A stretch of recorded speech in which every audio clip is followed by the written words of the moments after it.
Hey guys, welcome to Smart, Intellectual, Knowledgeable African. I'm Philippe S.I.K.A. The African Union is still celebrating the new announcement as the new permanent member of the G20. Thus, it becomes the second regional economic union after the European Union to joining the Group of 20 as a permanent member and also have another economic blocks, to be welcome at the table. What does it mean for the regional organization? What does it mean, for Africa as a continent? I started, discussing it in the previous episode, providing, context and background of both organizations, the G20 and the African Union. So this episode is going to engage, and try to answer the critical question of understanding what to think, of the African Union new entrance in the G20. In other terms, in this episode, you should be able to actually, distinguish between the advantage, of such an announcement and also the impact, the negative impact. So I call them the challenges, for also the same announcement. Well, it is common sense to actually know that whatever decision you make will actually bear pros and cons. Regardless of how good your intentions are, regardless of how good you think your decision is, there is always going to be pros and cons.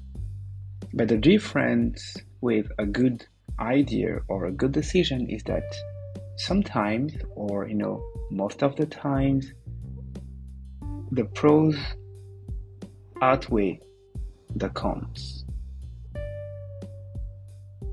if you see what I mean.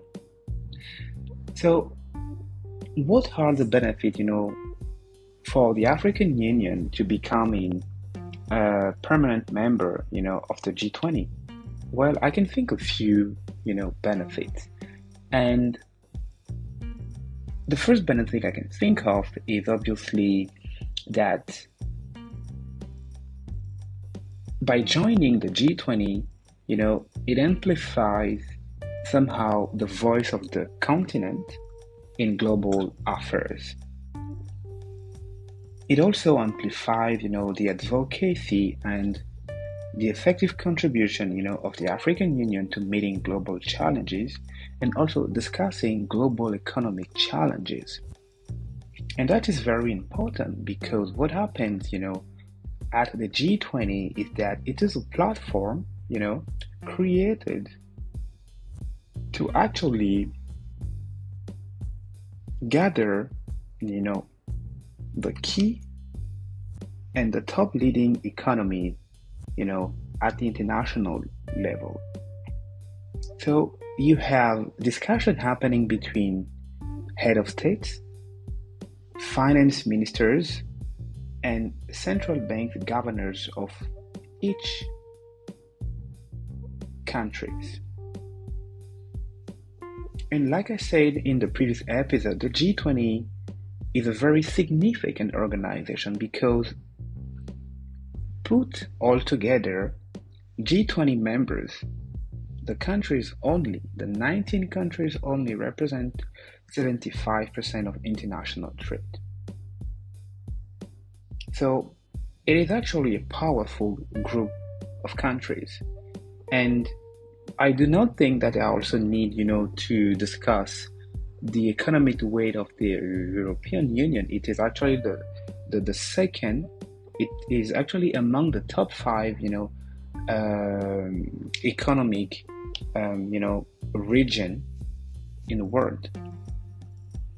So another benefit, for the African Union is the good branding, the good publicity, because to be associated with such a powerful and meaningful and also strong economic forum, um, you know, is very good for publicity.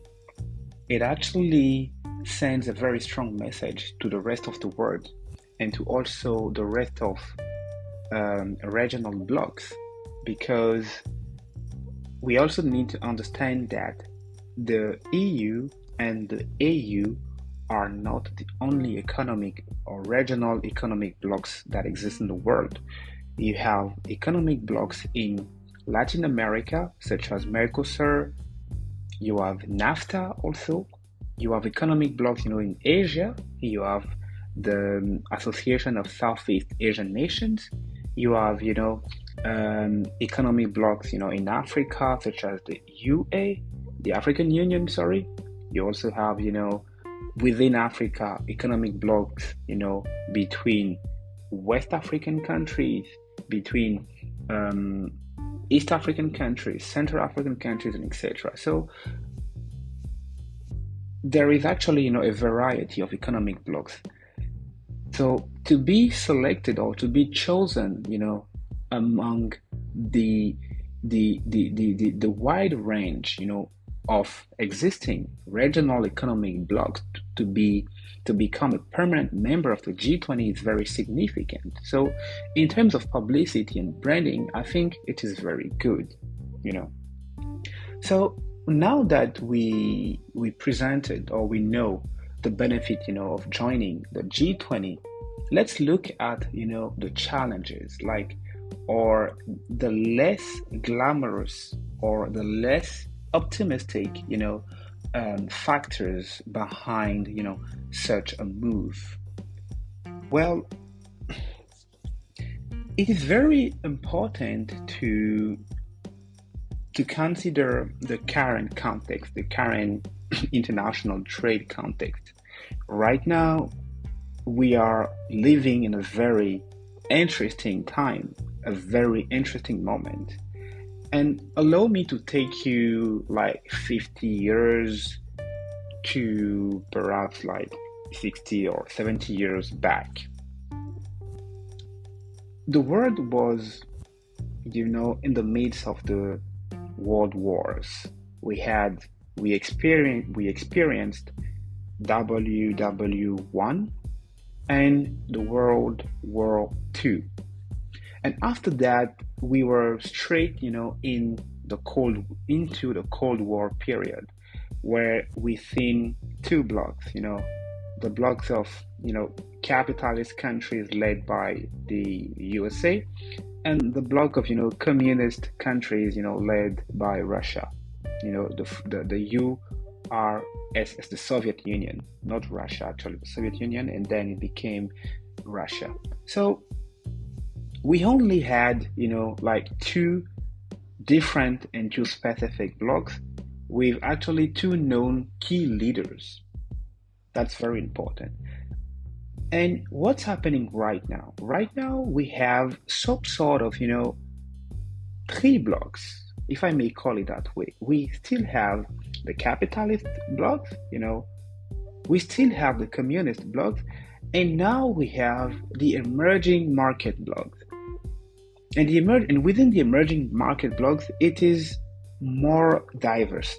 You can still see, some countries from the communist bloc, such as Russia, China, and you can also see countries from, the capitalist bloc, such as Brazil, also being part of the emerging movement.